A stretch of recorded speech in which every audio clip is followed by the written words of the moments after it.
Affirmative action is just one of the things legendary civil rights activist Jesse Jackson fought for, and today the Reverend was in Toronto as part of the National Bar Association annual convention. I sat down with him to talk about the new Voter Suppression Commission the association unveiled today, which is a direct reaction to Trump's policies. We also got into how Canada played a role in the formation of the NAACP. He's setting up something called the Voter Fraud Commission. There is no voter fraud. According to 50 secretaries of state, there's consumer fraud. We pay more for less and have less access. So we set up a Voter Suppression Commission. The Rainbow Push and the National Bar Association and a number of organizations were forming to expose the impact of stealing votes from black and brown people in big elections. Tell us why you chose Toronto to make this important announcement. Well, two parts. One, the National Bar Association, the oldest and largest black bar in the world, about 75,000 members of black lawyers and judges from all over the world, and about 2,000 members here in Canada, by the way. They're in North America, they're in Canada, they're in Britain, they're in Africa, they're all here this week. That's a big deal. It just poetic justice will take place in Canada, the place where we first opened the civil rights movement in 1903. In some sense, in 1903, we were fighting to stop lynching by the rope. Now we're fighting here to stop being shot in the back by police. We're now fighting to get our right to vote counted once we do vote. So the struggle is at a higher level, but the struggle continues. I was going to ask you that as a stalwart in the civil rights movement. Do you think that the political climate that we are in today is worse or even more polarized than it was when you were part of the civil rights movement and fighting? You can't say more polarized, but it's very polarized. Yes. It's like if you're trying to swim from London to France, it's not the distance, 30 miles, it's the undercurrent. There's a violent undercurrent to undercut the progress we've made. The indecency and barbarity of yesteryear, that's gone. I mean, I was arrested as a student with 7 classmates trying to use a public library. The day Dr. King gave the speech in Washington, so-called I Have a Dream speech, that day from Texas to Florida to Maryland, we couldn't use a single public toilet.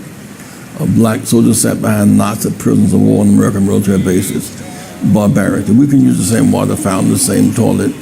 We couldn't buy ice cream at Howard Johnson. That was barbarity. We overcome that. So we go to ball games together. You know, the Blue Jays play the Yankees and all that.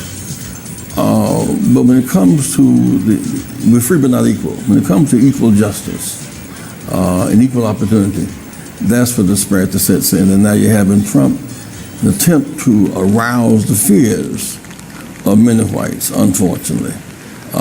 He said, let's take America back. Great again. Great again is looking backwards. We should be going forward. Looking backwards through a keyhole, not looking forward through a door. And so all that we gained in the last 50 years is now under attack. The crown jewel of our struggle, the right to vote, is under attack. And so he's trying to call our vote a fraudulent vote.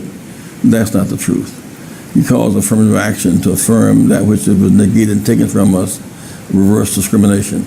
And that's not true. Then that same spirit, he attacks the environmental science. He pulls out of Paris, tries to ban Muslims by religion, which the court struck down. Try to ban refugees, which is inhumane. Build a wall between us and Mexico. We share 2,000 miles of border with Mexico. 2/3 of our hemisphere speak Spanish. English is a minority language in our hemisphere. So he is moving away from living together to surviving apart. He's bringing to the world a kind of limited nationalism in a time of globalization. And that's where your prime minister is so superior in his vision. Your leader speaks of globalization. And Trump is speaking of a kind of narrow nationalism which cannot compete in the real world order. We showed you this stunning scene yesterday, but if you missed it, we had to bring it back. Time-lapse video of a storm near Calgary that Chris Ratzlaff captured. He's a well-known storm chaser in the prairies.